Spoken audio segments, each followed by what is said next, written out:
Hello, I'm Peter Anthony Holder. Thanks for joining us. While many were gearing up this holiday weekend for barbecues and watching sporting events, a group of disabled Quebecers took to the streets to protest government cuts they fear could drastically change their lives. Global's Billy Shields has more.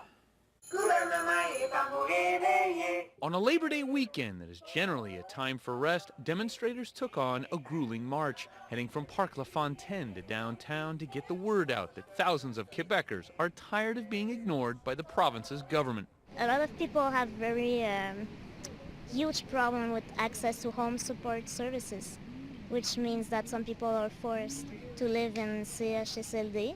Laurence Parent is part of the so-called 10% protesting recently announced cuts by the Quebec government for benefits that people with disabilities receive. In fact, this protest could be summed up in one word. Autonomy. Yeah.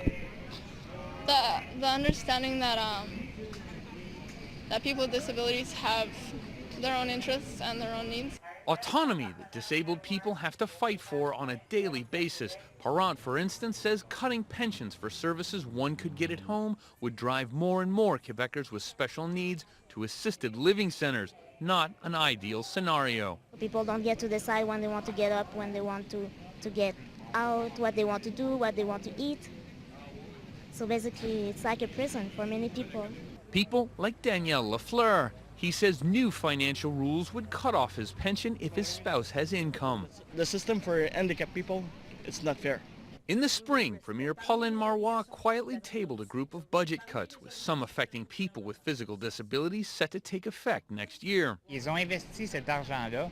Given what it costs to run a home for the disabled, just close the homes and give us the money and let us have our independence. Protesters are hoping the decision is not a one-way street and defied scorching heat, not to mention obvious obstacles to inform the public.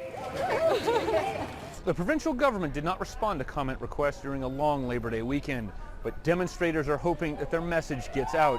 A group of largely disabled people marched more than 2 kilometers to the Premier's office. Billy Shields, Global News, Montreal.